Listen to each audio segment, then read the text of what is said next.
नमस्कार। 2024 के इस दूसरे अड्डे में पूरी गर्मजोशी के साथ ठंड को काटने के लिए गर्म चाय की चुस्कियों को लेकर आज इस अड्डा में हम फिर आपसे जुड़ने आए हैं। साथियों, इस नए साल के इस दूसरे अड्डे में हम उस विषय को, उस चर्चा को आगे बढ़ाएंगे जो पिछले बार नए साल के पहले अड्डे में हमने आपके सामने रखा था और जिसको हमारी उम्मीदों से ज्यादा आप सब लोगों ने रिस्पॉन्ड किया है, आप उससे जुड़े हैं, आपने अपने विचार रखे हैं, अपने रिएक्शंस दिए हैं। सबसे पहले तो बहुत शुक्रिया। साथियों, इस समय कड़ाके की ठंड पड़ रही है। कहा जाता है कि मकर संक्रांति, पोंगल, बिहू का समय जब आता है तो ठंड धीरे धीरे उतार की ओर होती है। कम से कम दिल्ली एनसीआर में तो ऐसा कोई परिवेश नजर नहीं आ रहा। उम्मीद करते हैं कि ऐसा हो।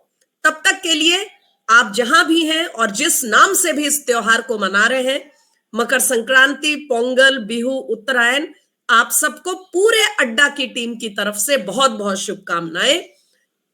सूर्य के उत्तरायण होने के साथ ही आपके जीवन में नई ऊर्जा आए, खुशियां आए, आपके सभी कार्य परिपूर्ण हो।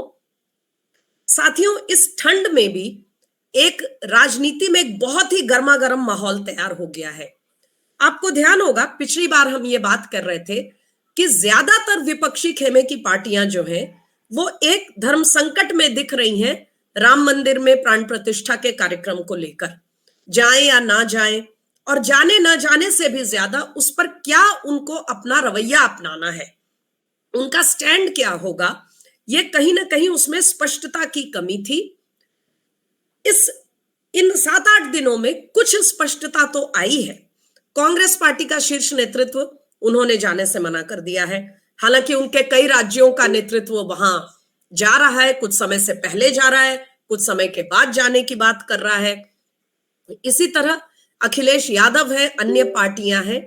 तो पिछली चर्चा से लेकर आज तक विपक्ष के रवैये में पहले के मुकाबले क्या कोई स्पष्टता आई है, और अगर आई है तो उनके जो स्टैंड है, उनका जो पोजीशन उन्होंने अपनाया, वो किस तरह की राजनीति की ओर संकेत करता है।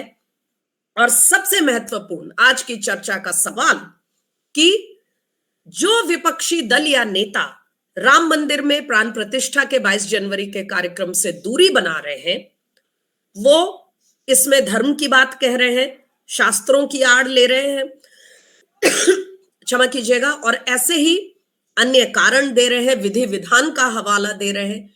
क्या सचमुच उनकी दूरी धार्मिक कारणों से प्रेरित है या इसमें शुद्ध राजनीति है? इस पर बात करने के लिए इस वक्त मेरे साथ एक बहुत ही विद्वान पैनल है और हम सभी साथियों का सबसे पहले तो स्वागत करते हुए शुक्रिया अदा करूंगी कि इस ठंड में उन्होंने हमसे बातचीत के लिए समय निकाला। आज हमारे अड्डा के कार्यक्रम में पहली बार हमारे साथ जुड़ रहे हैं बहुत ही सीनियर पत्रकार, पूर्व में संपादक रहे, इस समय जाने माने पोर्टल सिर्फ न्यूज का काम पूरा देखते हैं, वो उसके फाउंडर हैं और बहुत ही समसामयिक विषयों पर बहुत ही पैनी नजर रखते हैं, सुरजीत दासगुप्ता। स्वागत है सुरजीत दा आपका। हमें बहुत खुशी है कि आप अड्डा के इस चर्चा में हमारे साथ आज शरीक हो रहे हैं। और जिनसे आप पहले भी वाकिफ हैं, उनके विचार सुनते रहे हैं, मुकेश रंजन, वरिष्ठ पत्रकार, कांग्रेस और विपक्षी खेमे की पार्टियों को लंबे समय से बहुत ही सघनता से कवर करते आए हैं, उन पर एनालिसिस, उन पर टिप्पणियां लिखते आए हैं, आकलन करते आए हैं। स्वागत है मुकेश रंजन। विनोद शुक्ला हमारे अड्डा के साथी और एक और वरिष्ठ पत्रकार, राइट विंग पॉलिटिक्स पर विशेष नजर रहती है इनकी। स्वागत है विनोद। और वरिष्ठ पत्रकार, सोशल मीडिया की दमदार आवाज, आप सबके बहुत ही फेवरेट प्रमोद सिंह। स्वागत है प्रमोद जी कि आपने हमारे लिए समय निकाला। मैं जल्दी से आज सबसे पहले सुरजीत दासगुप्ता से प्रश्न करूंगी क्योंकि वो हमारी चर्चा में आज पहली बार जुड़ रहे हैं। सुरजीत दासगुप्ता, जब आपने ये देखा कि कांग्रेस का जो चालू बोलचाल की भाषा में हाईकमांड जिसे कहते हैं, यानी गांधी परिवार और उनके अध्यक्ष मल्लिकार्जुन खड़गे, उन्होंने राम मंदिर के कार्यक्रम से 22 जनवरी से दूरी बना ली है। उस बयान पर आपकी पहली प्रतिक्रिया क्या थी? क्या आपको लगता है कि जो कारण उस बयान में दिए गए थे, पहला कि यह धर्मशास्त्रों के अनुरूप कार्यक्रम नहीं है, दूसरा कि यह नरेंद्र मोदी का शो है और यह पूरी तरह एक राजनीतिक फायदा लेने वाला कार्यक्रम है, इसका मकसद आध्यात्मिक या धार्मिक नहीं है, ये जो कारण दिए गए इस पर आपको पहली बार जब आपने वो बयान पढ़ा तो आपका क्या रिएक्शन था? ट्विटर पे सबसे पहले मुझे इसकी जानकारी प्राप्त हुई और जैसे ही जानकारी प्राप्त हुई मैंने तुरंत उस कांग्रेस के ट्वीट को कोट करते हुए मैंने कहा कि आपको थोड़ी तो शर्म आनी चाहिए कि कुछ ही दिनों पहले सीताराम येचुरी ने और सीपीएम ने यही बयान दिया था कि religion is a private matter और शब्दशः उसी को रिपीट किया गया। तो कम से कम अपना इंटेलेक्चुअल दिवालापन तो आप नहीं दिखाते, कम से कम आपके वर्डिंग्स तो अपने होते। और ये एक इसके पीछे पुराना एक इतिहास रहा है जो उसका भी उल्लेख मैंने एक्स पर किया, जो पहले ट्विटर कहा जाता था। आप अपनी बात को आगे बढ़ाएं उससे पहले very quick query Surjit Dasgupta, isn't religion a private matter? It is not an impermeable silo कि ये प्राइवेट है, ये पब्लिक है, ये पॉलिटिकल है, ये रिलीजियस है। ये परमिएबल है, ये एक दूसरे के साथ साथ चलते हैं, इनको आप बिल्कुल एक दूसरे से विच्छिन्न नहीं कर सकते। इतिहास में कभी विच्छिन्न नहीं हुआ है। अलग अलग देशों की सरकारों ने कोशिश की है सेक्युलरिज्म के नाम पर separation of church from the state, वो भी सक्सेसफुल नहीं रहा है और न ही भारत में ये कभी सक्सेसफुल हुआ है। भारत में तो ऐसे भी बहुत पेचीदा तरीके से और गलत तरीके से सेक्युलरिज्म को परिभाषित किया गया और उस परिभाषा में भी न तो इस हिसाब से कि सर्वधर्म समभाव हो और न ही इस हिसाब से कि रिलीजन और स्टेट में सेपरेशन हो। किसी भी मापदंड पर हम खरे नहीं उतरे हैं। तो ये बहस अपने आप में बेमानी है कि इन दोनों को अलग रखना चाहिए, क्योंकि ये दोनों अलग नहीं हो सकते। धर्म एक प्रकार की राजनीति है और राजनीति में भी धर्म होना चाहिए। तो इसलिए इनका परस्पर विच्छेद संभव नहीं है। और जब आगे अवसर मिलेगा तो इस पर मैं और थोड़ा विस्तार में बोलना चाहूंगा।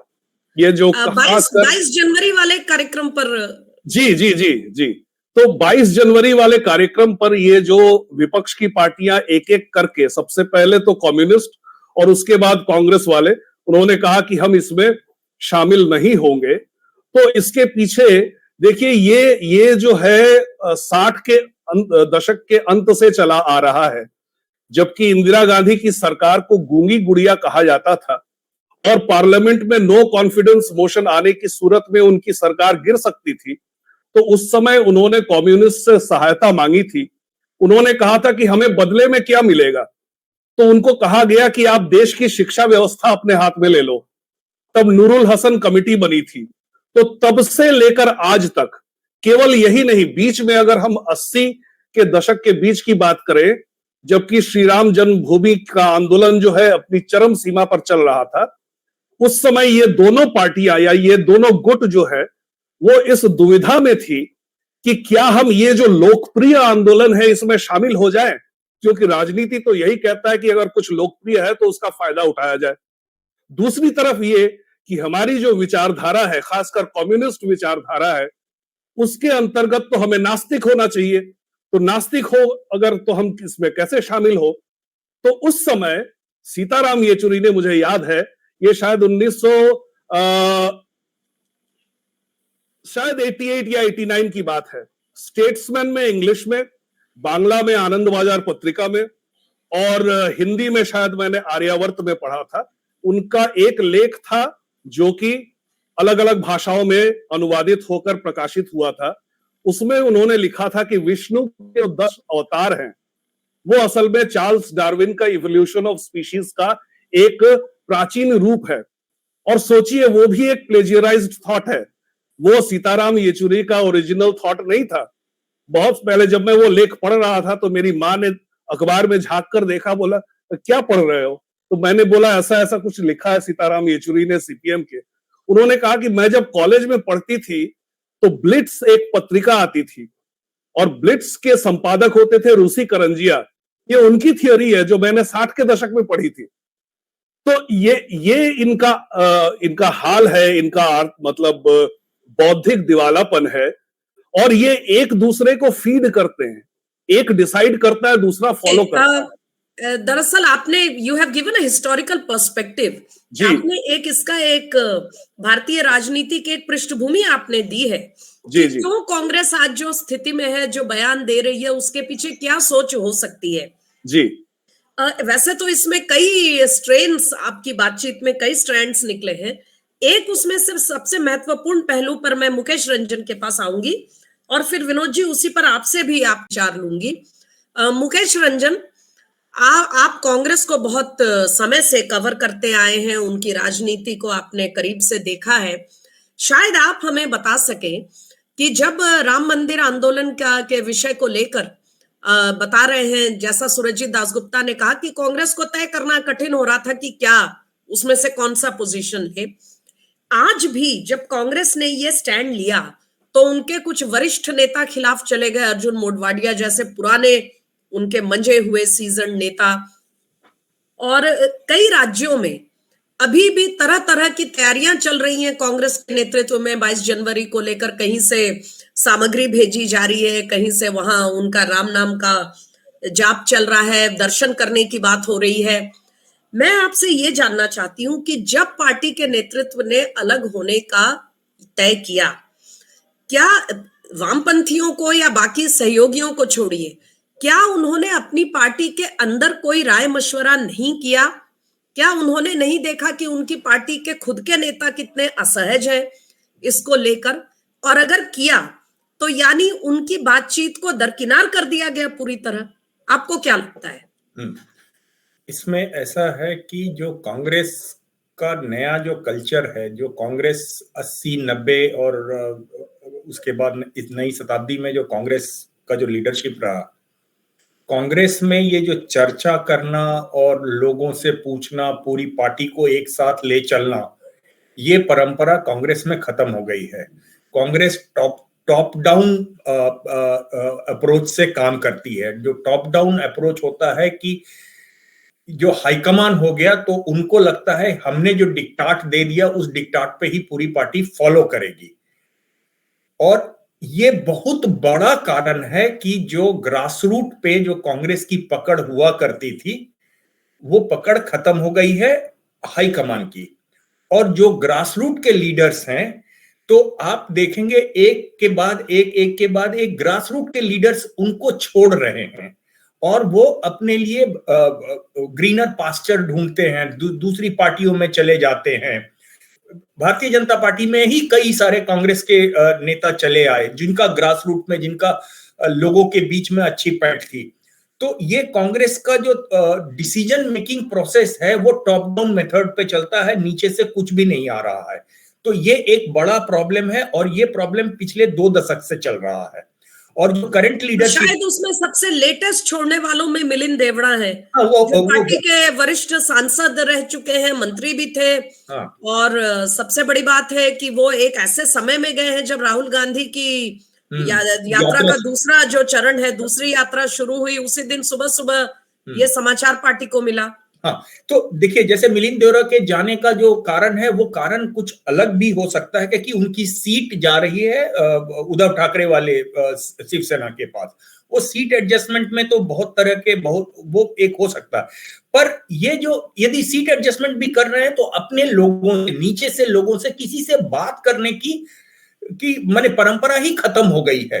तो इसके कारण जो ये 22 जनवरी के अपने प्राण प्रतिष्ठा के जो फंक्शन को लेकर जो डिफरेंट वॉइसेस आ रहे हैं from different corners of the state country, वो उसके पीछे ये है कि इन्होंने, जैसे वो आपके आचार्य जी जो हैं कांग्रेस के नेता हैं, अब तो खुलकर सामने बोलने लगे हैं कि इन्होंने कितना बड़ा पाप कर दिया है।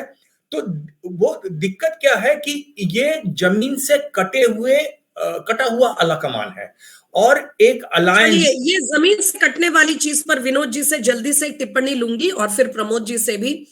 विनोद शुक्ला, एक बात जो सुरजीत दा ने अभी उठाई कि अगर शुद्ध राजनीतिक दृष्टि से ही इसको देखा जाए तो राजनीतिक परिप्रेक्ष्य में भी अगर देखें तो क्या जिस मौके को लेकर, जिस कार्यक्रम को लेकर देश भर में इतना उमंग, इतना उत्साह है कि बच्चा बच्चा इस समय कोई और बात करने को तैयार नहीं है, कैसे कैसे तरह से लोग 22 जनवरी की तैयारियां कर रहे हैं, कैसे कैसे अनुष्ठान लिए जा रहे हैं, हर जगह कुछ न कुछ अपनी तरफ से नया किया जा रहा है।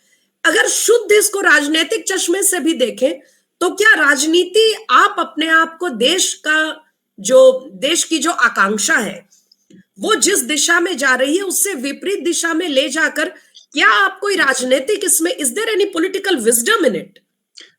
देखिए स्मिता, मैं राजनीति से शुरू करता हूं और कांग्रेस की राजनीति से बात करता हूं। अगर कांग्रेस अपने आप को 1885 वाली कांग्रेस ही कह रही है, उसी पर बात करता हूं। पहले 13 साल में, कांग्रेस के पहले 13 साल में सारे कॉन्फ्रेंसेस को मिला लें तो कुल 10,000 लोग पार्टिसिपेट किए थे और उसमें ज्यादातर रिपीटेशन हुआ रहा होगा। कांग्रेस का ग्रोथ इस तरह से हुआ। कांग्रेस का सही सेंस में जो बोला जाता है कि कांग्रेस के साथ लोग जुड़ना कब शुरू हुए, बीच में बहुत सारे और फैक्टर थे, लेकिन जो तिलक का मूवमेंट शुरू हुआ, शिवाजी और गणेश उत्सव, वो बेसिक रीजन बना था। हालांकि उनको उतना क्रेडिट नहीं मिलता है जितना गांधी के नमक आंदोलन को मिलता है। वो अपनी भूमिका हो सकती है, लेकिन शुद्ध रूप से शिवाजी को लेकर के जो आंदोलन किया था और जो गणेश चतुर्थी थी, वो सीधे सीधे पॉलिटिकल उसका फायदा था और पॉलिटिक्स के लिए, लोगों को गैल्वेनाइज करने के लिए, लोगों को इकट्ठा करने के लिए। तो अगर कांग्रेस ये कहती है कि राजनीति व्यक्तिगत है, तो वो अपने ही सिद्धांतों पर पीछे जा रही है और अपने ही राजनेताओं के प्रिंसिपल को नकार रही है। अब सबसे बड़े नेता की बात करते हैं, गांधी जी की, जिनको कांग्रेस भी मानते हैं, देश में भी बहुत सारे लोग मानते हैं। उस पर विचार विमर्श विभेद हो सकता है, लेकिन जो माना जाता है कि वो कांग्रेस के सबसे बड़े नेता थे, सबसे ज्यादा। गांधी ने राम राज्य की बात की। राम राज्य क्या बिना धर्म की बात करता है? राम राज्य, उन्होंने हिंदू धर्म का जो स्पिरिचुअल एस्पेक्ट है, उस एस्पेक्ट से उसके और बहुत सारे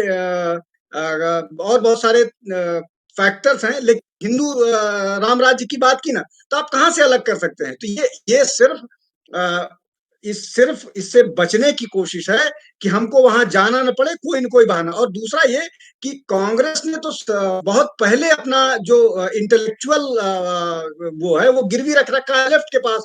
तो जो वहां से डिक्टेट आता है वो वही देते हैं।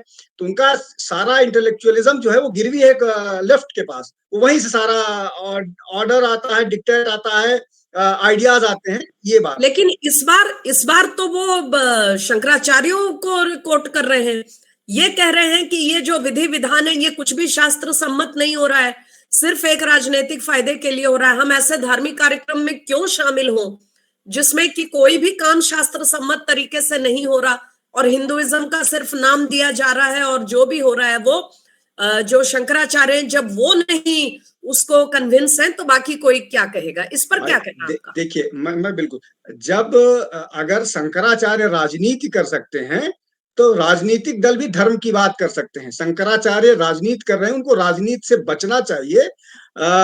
तो ये दोनों तरह। और वो शंकराचार्य जो मोदी को चुनाव हरा रहे थे, मोदी के खिलाफ कैंपेन कर रहे थे, विशेष रूप से अवधूतानंद जो है, जो अजय राय को चुनाव 2014 में जिता रहे थे बनारस से, वो अगर इस तरह की बात करेंगे तो। दूसरा ये कि एक और मैं आपको इससे जुड़ा बहुत अच्छा किस्सा सुना दूं। जब प्रधानमंत्री नरेंद्र मोदी की माता जी का देहांत हुआ था, तो पूरे सोशल मीडिया पर ये चला था कि उन्होंने अपना मुखाग्नि दी और वो छोड़ के चले आए, नहीं चले आए। उसके बाद शास्त्रों को कोट किया गया था, लेकिन सेलेक्टिवली कोट किया गया था। सेलेक्टिवली ये कोट किया गया था, जो राजा होता है वो इससे मुक्त होता है। अब डेमोक्रेटिक सेटअप में वो राजा हैं, वो मुक्त हैं इनसे, उनको वो सारे रिचुअल्स नहीं पार करने पड़े। और ये हमारे ग्रंथों में लिखा हुआ है। मैं इसको कोट कर सकता हूँ, गरुड़ पुराण में। जी जी जी, गरुड़ पुराण ही मैं इन सब आ रही चीजों हूँ पर। प्रमोद जी, मैं आप पे ही आ रही हूँ। विनोद जी जल्दी से अपनी बात पूरी करें, जी, तो फिर इस हाँ, बात को तो और कुछ थोड़ा आगे लेकर तो जाते हैं, क्योंकि काफी भ्रम फैला हुआ है इस पर। नहीं नहीं, ये भ्रम फैला हुआ है। वैसे भी आजकल शंकराचार्य का भी राजनीतिकरण हो गया है। वो भी कांग्रेस के दफ्तर जाते हैं, उनको भी बहुत सारी उनकी होती है। तो शंकराचार्य अपनी क्रेडिबिलिटी का, भाई जयंत सरस्वती को जब गिरफ्तार किया गया था दीपावली के दिन, जो सबसे रिवेred सेंट हैं, और उन पर कुछ साबित नहीं हो पाया, तब शंकराचार्य ये सारे लोग सो रहे थे। तो एक और बहुत हल्की सी बात, मतलब हल्की बात नहीं लेकिन महत्वपूर्ण बात कह दूं, कि इस अवसर पर गिद्ध पहुंच गए, जो जामवंत पहुंच गए, शेषनाग के दोनों भाई पहुंच गए वहां पर। लगातार इस तरह की खबरें आ रही हैं कि वहां पर तक्षक और दूसरे नाग जो नहीं देखे जाते हैं वो पाए जा रहे हैं। जब सब पहुंच गया है, उसमें अगर कांग्रेस नहीं पहुंच रही है तो अपना नुकसान कर रही है। इससे ज्यादा मैं और क्या वो कहूं। बाकी राजनीति तो वो कर ही रहे हैं। राजनीति स्पष्ट तौर पर उनको मुसलमानों का वोट चाहिए, वो हिंदुओं का वोट नहीं चाहिए। दो सवाल प्रमोद जी। पहला, कि बहुत सारे धार्मिक विधि विधान का हवाला दिया जा रहा है शंकराचार्यों की आड़ में भी, और उसके अलावे भी बहुत सारी बातें कही जा रही है प्रधानमंत्री के उसमें कार्यक्रम में जाने को लेकर, वहां से लेकर के काफी डिटेल तक। पहली बात, जब रामलला एक फटे हुए टेंट में विराजमान थे, एक उजाड़ मैदान में सलाखों के बीच जाना पड़ता था उनके दर्शन के लिए, और वो फटे हुए टेंट का कपड़ा बदलने के लिए भी अदालत का मुंह देखना पड़ता था, जिन्हें उस समय कोई कष्ट नहीं हुआ, आज उन्हें इस बात से बहुत कष्ट हो रहा है कि पूरा मंदिर पूरी तरह कंप्लीट नहीं है, परकोटा कंप्लीट नहीं है, तो प्राण प्रतिष्ठा। पहली बात है कि इस पर भी बहस की जा सकती है कि क्या ऐसे में प्राण प्रतिष्ठा होती है कि नहीं होती है। देवी देवताओं की प्राण प्रतिष्ठा पेड़ के नीचे होते हुए मैंने खुद अपने गांव देहात में देखी है। बहरहाल, दूसरा सवाल ये है कि पहले तो इस पर आपकी टिप्पणी चाहूंगी कि ये जो इसमें ये तो मानना पड़ेगा प्रमोद जी कि इससे एक बहस छिड़ गई है इस कार्यक्रम के धार्मिक उसको लेकर। दूसरी ओर वो तमाम लोग हैं जो जिस तरह से पूरे जनता में इस कार्यक्रम को लेकर जो जबरदस्त उत्साह देखने को मिल रहा है, तो एक तरफ ये डिबेट है और दूसरी तरफ पूरे देश में उत्साह है। इन दोनों के बीच आपको क्या लगता है, कौन कहां खड़ा है, विपक्ष की क्या स्थिति है और आगे होगी? शंकराचार्यों पर आपका क्या मानना है, और क्या आपको लगता है कि निमंत्रण को लेकर जो एक डिबेट चल पड़ी थी, उस डिबेट में आगे क्या संभावना है कि कौन लोग आखिरकार वहां पहुंचेंगे? देखिए स्मिता जी, जो इस समय राम मंदिर के गर्भगृह में प्राण प्रतिष्ठा होगी, उससे देश में ये कुछ लोगों को छोड़ दिया जाए जो विघ्न संतोषी लोग हैं, तो 100 में से 98% लोग इसमें बहुत ज्यादा उत्साहित हैं। और मेरे पास वीडियोज आ रहे हैं, मैंने अपने गांव में भी गया था, उधर आसपास अभी बनारस में भी गया था, जिनके घर अक्षत पहुंच रहा है ना, लोग रोते हैं उसको रिसीव करते समय।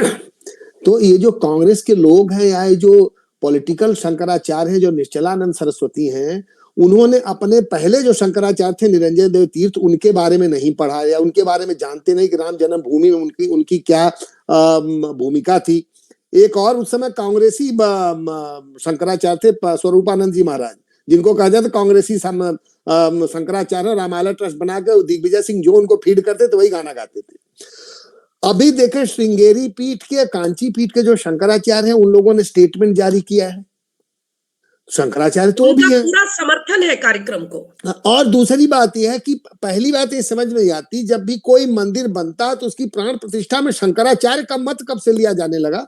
जो आदि शंकराचार्य ने जो चारों पीठ स्थापित की थी, उस समय जो धर्म में विसंगतियां थी या और भी जो म्लेच्छ छा गए थे या ईसाई धर्म को कोशिश कर रहा था आने भारत में घुसने की, और जिस तरह से हिंदुओं के ऊपर हमला हो रहा था, उन्होंने एक हिंदू धर्म के उत्थान के लिए की थी। उन्होंने नहीं सोचा था कि कल को उनके द्वारा स्थापित पीठों में बैठने वाले लोग हिंदू धर्म के खिलाफ ही प्रचार करेंगे।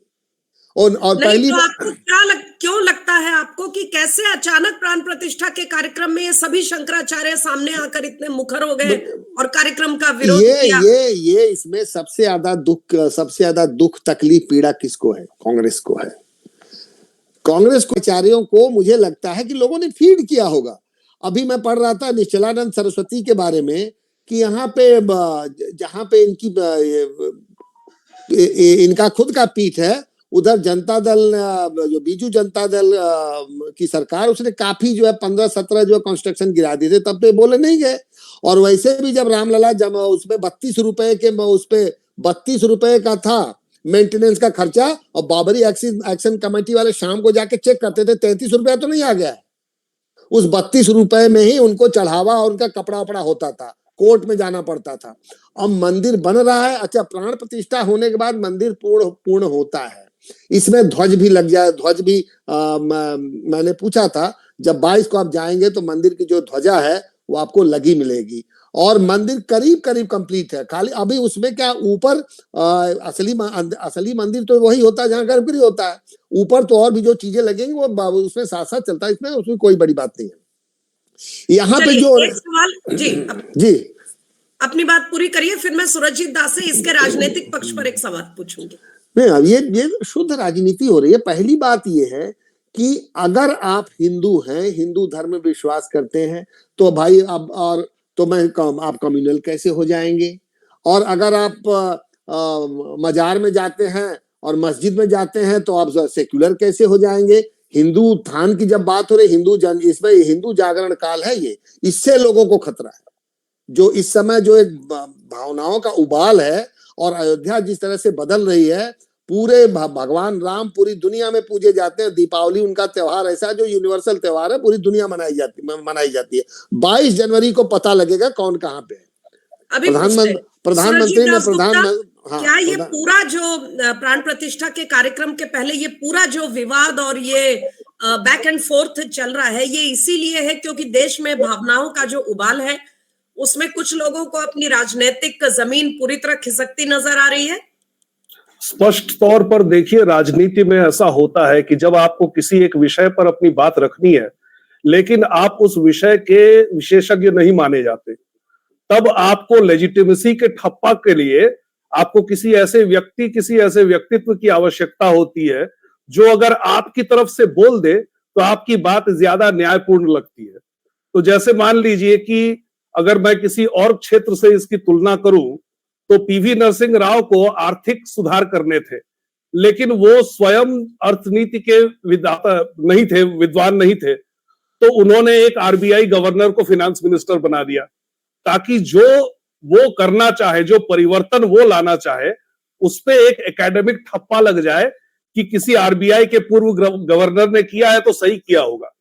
इसी प्रकार से धर्म के मामले में अगर कोई धर्म के किसी पीठ से अगर कोई बोल दे और वो बात मुझे बोलनी है लेकिन मैं कहूंगा तो उतना लेजिटिमेट नहीं लगेगा, तो मैं क्या करूंगा कि मेरे तरह के जो शंकराचार्य है, जो मेरे सांचे में ढल सकते हैं, जो मेरी बातों को मान सकते हैं, उनको मैं मनवाऊंगा कि आप बोल दीजिए, पीछे पीछे हम गाने के कोरस में जैसे शामिल हो जाते हैं लोग, हम आपका नाम लेकर अपनी डंका बजाएंगे।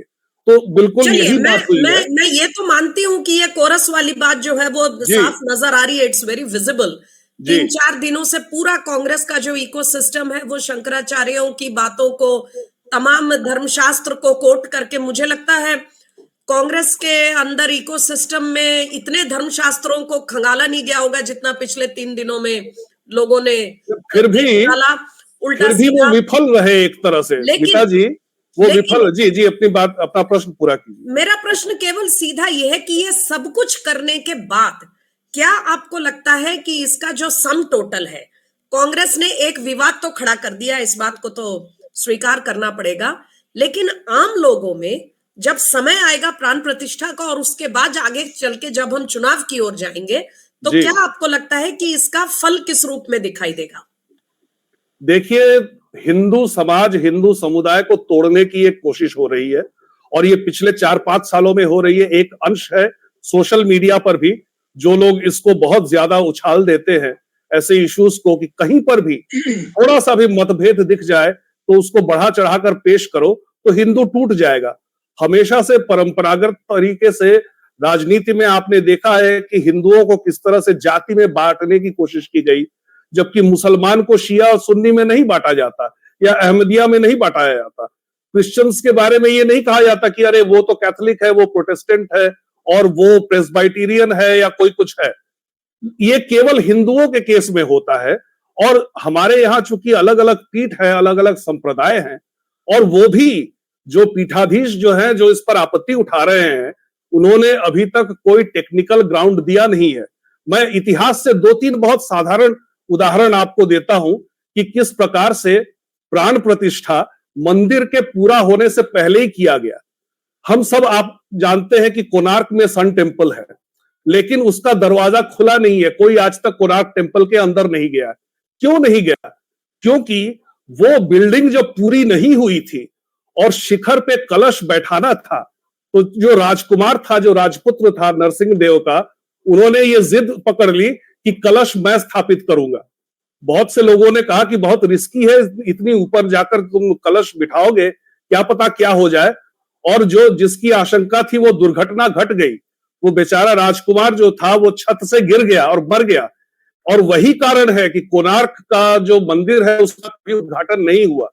लेकिन ये जो कलश स्थापना की जो बात हुई, उससे ये स्थापित होता है कि ऐसी प्रथा थी कि पूरी बिल्डिंग कंप्लीट होने से पहले भी आप प्राण प्रतिष्ठा कर सकते हैं। केवल यही नहीं, अगर हम तंजावुर के मंदिरों की बात करें जो कि चोल साम्राज्य के राजाओं ने बनाया था, तो उसमें बृहदेश्वर टेम्पल आता है, कई और टेम्पल आते हैं, चिदम्बरम टेम्पल भी ऐसे है। तो ये जो लोग कह रहे हैं कि राजनीति को और धर्म को अलग होना चाहिए, तो क्या वो भूल जाते हैं कि हमारे यहाँ जितने भी महान महान मंदिरों की प्रतिष्ठा हुई है, तत्कालीन राजाओं के सर्वेक्षण में हुई है, उनके संरक्षण में हुई है। तो आज की राजनीति अगर डेमोक्रेसी है, लोकतंत्र है, उस समय की राजनीति मोनर्की थी, तो उस समय राजा करते थे, आज हमारे प्रधानमंत्री कर रहे हैं। तो इसमें विसंगति कहाँ है? क्योंकि जिन लोगों ने 4-5 दशकों से आंदोलन किया है इसके लिए, जबकि बाकी हिंदू समाज, मैं कहूंगा कि जितने लोगों ने आंदोलन में जो भाग लिया, उसके बाहर के लोग तो सेकुलर बने बैठे थे। हमें तो सबसे पहले, हमने जब वॉल ग्राफिटी देखी, गर्व से कहो हम हिंदू हैं, विश्व हिंदू परिषद की तरफ से, तो हमें सबसे पहले तो हमें काफी हैरानी हुई कि हमें कभी शर्म तो आई नहीं हिंदू होने में, फिर ये बात हमसे क्यों कही जा रही है। फिर हमने अपने समाज में हर तरफ देखा कि हिंदू बहुत ही कॉम्प्लेसेंट है। हिंदू को पता नहीं है कि 800-1000 साल से उसके ऊपर क्या यातनाएं की गई हैं, उसे कितना प्रताड़ित किया गया है, उसके मंदिर तोड़े गए हैं, और इन सब चीजों का आभास नहीं है। तो ये आभास जिन्होंने दिलाया, वही मंदिर के निर्माण में अग्रणी भूमिका निभाएंगे, इसमें तो कोई संशय होना ही नहीं चाहिए था।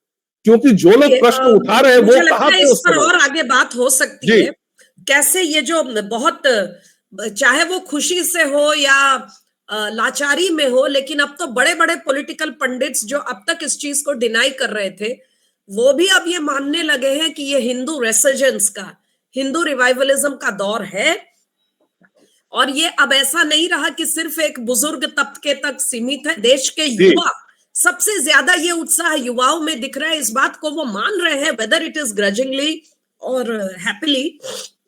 मैं एक बार मुकेश रंजन से पूछना चाहती हूँ कि मुकेश रंजन, शंकराचार्यों का विषय हो या अलग अलग कारण बता करके ये जो नहीं जाने का एक ये चलन जो दिख रहा है, क्या आपको लगता है कि ये सब केवल बहाने हैं? वास्तव में उन्हें पता है कि अगर वो कार्यक्रम में चले भी गए तो वो एक ऑल्सो रैन जैसी स्थिति उनके लिए होगी, क्योंकि हिंदू वोट जो है, जो हिंदू अपने हिंदू आइडेंटिटी को लेकर वोट कर रहा है, वो नरेंद्र मोदी होने वाली है। तो कम से कम वहां से कार्यक्रम से दूरी बनाकर अपने मुस्लिम वोटों को इंश्योर कर लिया जाए, ये निश्चित कर लिया जाए कि कम से कम मुस्लिम वोट के पास रहे, लेकिन कारण दूसरे दिए जा रहे हैं।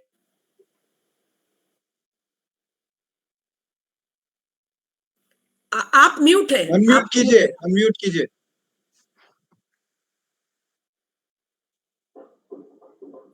हाँ, नहीं, मैं ये कह रहा हूं कि ये इनके जाने नहीं जाने से कोई फर्क तो पड़ता नहीं है। जो प्राण प्रतिष्ठा का फंक्शन है वो तो अपने हिसाब से होगा, और सुरजीत दा के उस बात से मैं वाकई मतलब एंडोर्स करते हुए ये कहूंगा कि जब हमारा राजतंत्र था तब राजाओं के संरक्षण में इस तरह के क्रियाकलाप होते थे। आज हम प्रजातंत्र हैं, तो यदि प्रधानमंत्री कर रहे हैं प्राण प्रतिष्ठा तो प्रधानमंत्री नहीं कर रहे हैं, प्रधानमंत्री रिप्रेजेंट कर रहे हैं हमारे 140 करोड़ की पूरी आबादी, पूरे जनता को वो रिप्रेजेंट करते हैं। तो ये एक मास मूवमेंट था, लोगों का मूवमेंट था, और लोगों के जो सबसे बड़े नुमाइंदे हैं वो उसकी प्राण प्रतिष्ठा कर रहे हैं कि पूरी आबादी, पूरे जनता को वो रिप्रेजेंट करते हैं। तो ये एक मास मूवमेंट था, लोगों का मूवमेंट था, और लोगों के जो सबसे बड़े नुमाइंदे हैं वो उसकी प्राण प्रतिष्ठा कर रहे हैं।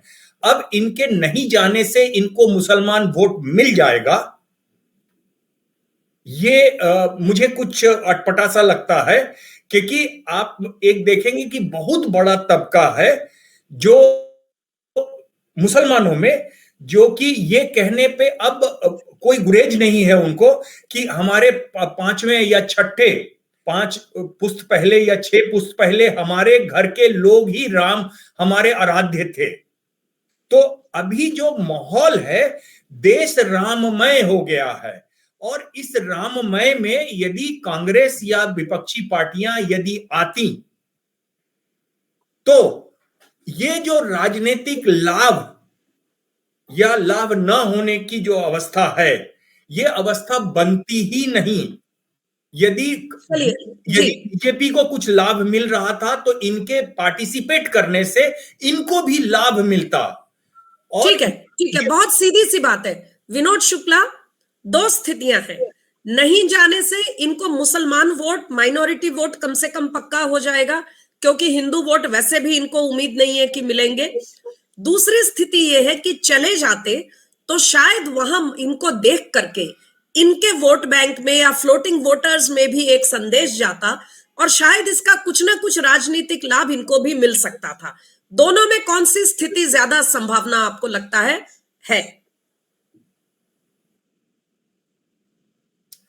विनोद सर, आप म्यूट हैं। विनोद, आप म्यूट हैं।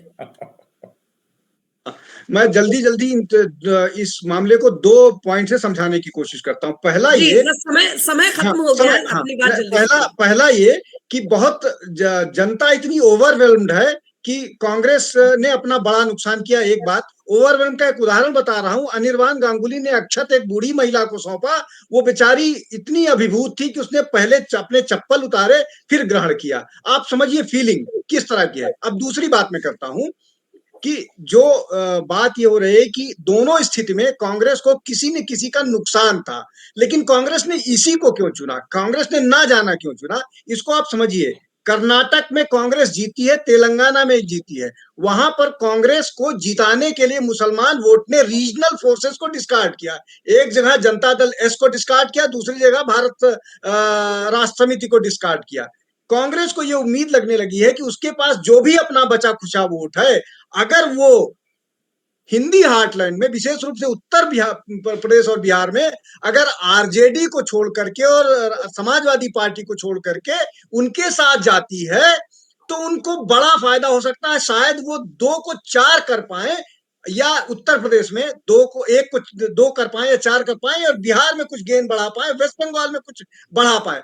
ये मुझे जो मेरी समझ है वो इस स्ट्रेटजी का हिस्सा है कि वो जो अपने मुस्लिम वोट है जो उनके से छटक करके दूसरी जगह चले गए थे, वो उनके साथ नॉर्थ में एक बार फिर कंसोलिडेट हो। ये स्ट्रेटजी है बेसिकली। उनको मालूम है कि हिंदू उनके साथ नहीं आ रहा है, वैसे भी नहीं आ रहा है, तो कम से कम जो उनके साथ बढ़ना शुरू हुआ है तेलंगाना और कर्नाटक के उदाहरण के बाद, उसको मजबूत करें। मुझे लगता है कि इस स्ट्रेटजी, यही स्ट्रेटजी है। प्रमोद जी, ये सारा कुछ जो है शंकराचार्यों को लेकर और धर्म और विधि विधान और शास्त्रों की बात केवल एक विवाद खड़ा करने का प्रयास है।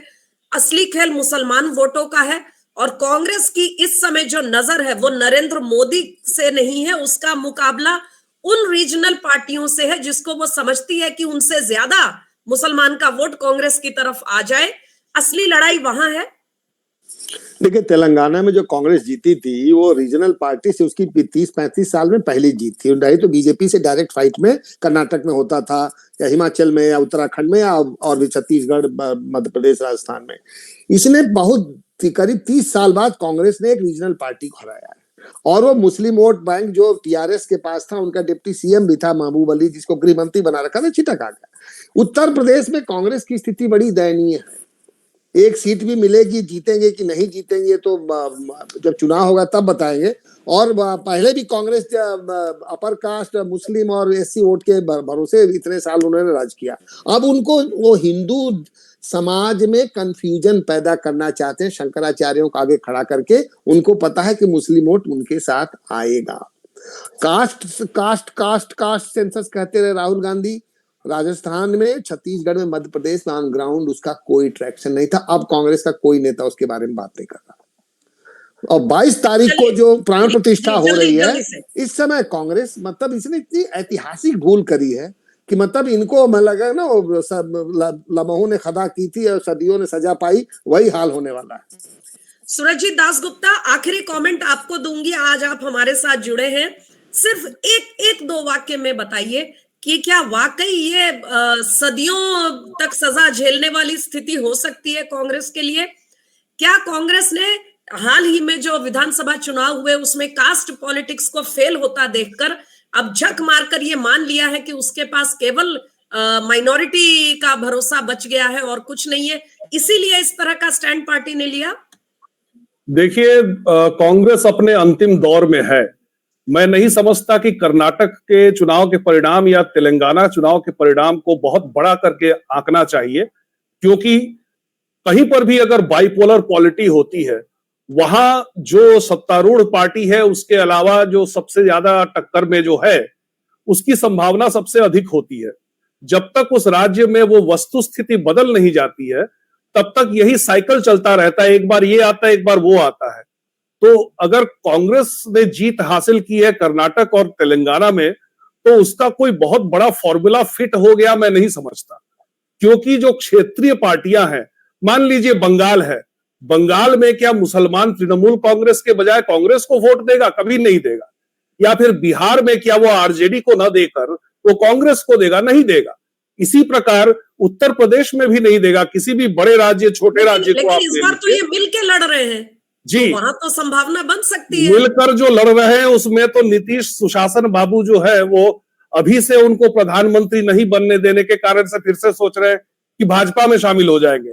अब उन भाजपा ने दरवाजा बंद कर दिया उनके लिए, वो बात अलग है।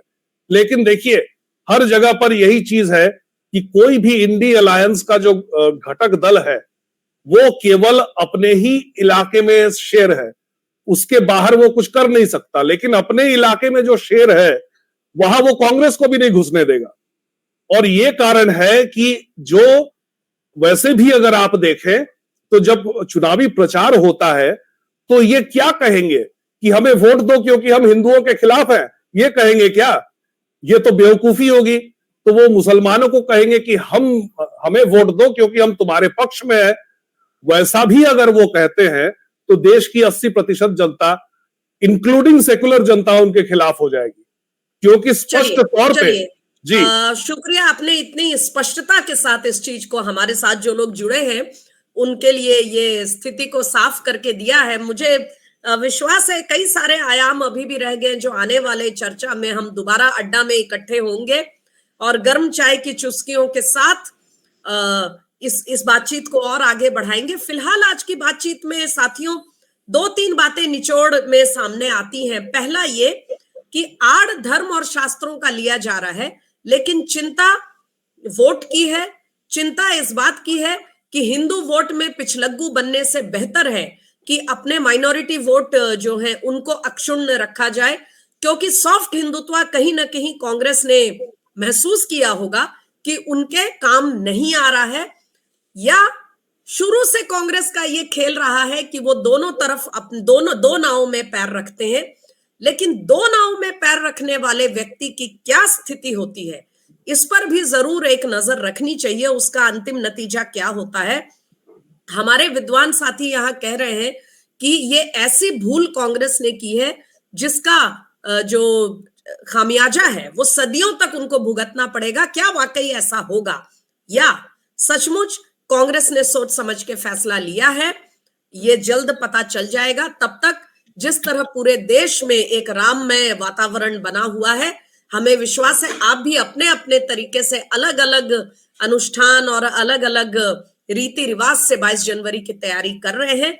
बहुत जल्द हम आपसे फिर मिलेंगे, एक और गर्मा गर्म अड्डा होगा। तब तक अड्डा की इस संस्कृति को जीवित रखिए, खूब खुलकर अपनी बात कहिए। कोई आपकी बात से सहमत हो या ना हो, आप अपनी बात को पूरे कन्विक्शन से रखें, यही हमारा संदेश रहता है। बहुत जल्द फिर मिलेंगे अड्डा पर। नमस्कार।